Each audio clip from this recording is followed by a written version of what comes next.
msimamizi wao ni shetani. Unakuta mtu ni mlevi, anatamani kuacha ulevi, lakini msimamizi wake amemsimamia kidete ya kwamba huwezi kuacha ulevi. Bwana Yesu apewe sifa. Amina. Mtu mwingine ni mzinzi, ya kwamba kadri anavyotaka kuacha uzinzi hawezi, kwa sababu yuko msimamizi ambaye amemsimamia katika hiyo misheni ya ulevi. Amejaribu kuacha siku 2, siku 3, lakini ngoma imeshindikana. Bwana Yesu apewe sifa.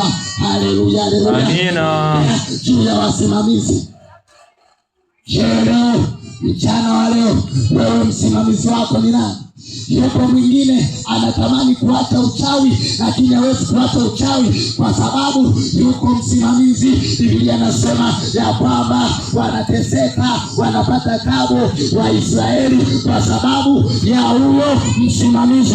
Jioni ya leo, mchana wa leo, inatangaza ya kwamba ukimkubali Yesu kuwa Bwana na Mwokozi wa maisha yako, huyo msimamizi anakwenda kutolewa, huyo msimamizi anakwenda kupigwa, unakwenda kuachwa na huyo msimamizi. Hiyo roho ya kilevi inakwenda kuondoka, hiyo roho ya uvutaji bangi inakwenda kuondoka, maana ndio msimamizi wako. Huyo roho ya michepuko inakwenda kukuachia, maana utaongozwa na Mungu.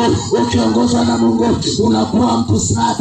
Ukiongozwa na Mungu unakwenda kutembea katika kusudi la Mungu. Hautamchiti mke wako, hautamchiti mume wako, na wala hautaenda kukandamiza watu. Bwana Yesu asifiwe. Amina. Wengine naota tu mandoto ya ajabu. Mchana yuko single, lakini usiku yuko na Bwana. Muhindi sijui Mchina. Wapo na vijana wengine hivyo, usiku wana wahindi wao. Amelala tunamwona Muhindi huyo anachukulia kawaida. Haleluya. Amina. Msimamizi wake ni jini mahaba, na hasara ya kutumikishwa na jini mahaba, wale navunja hadi ndoa. Unakuta ndoa watu wanaachana kwa sababu ya huyo msimamizi. Bwana Yesu asifiwe. Amina. Kwa sababu yuko msimamizi jini mahaba, anataka tu ya kwamba ufanye naye yeye tu hayo mahusiano, hataki uende kwenye mahusiano mengine. Unakuta unapata mchumba anakukimbia, anakuona kama vile mbuzi na mapembe yake. Unakuta unapata bwana, lakini bwana anakukimbia, siku aziisha na kukimbia, anakuahidi kabisa na barua analeta, lakini amalizi process ya kwamba yuko msimamizi mamangu, yuko msimamizi dadangu. Amina.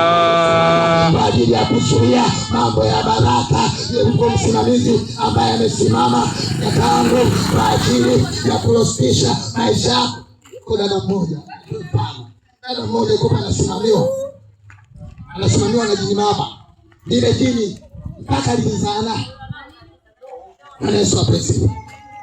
Tuko tunafanya maombi, yule dada anatuambia siku tumeenda, anatuambia kwamba maziwa yanatoka na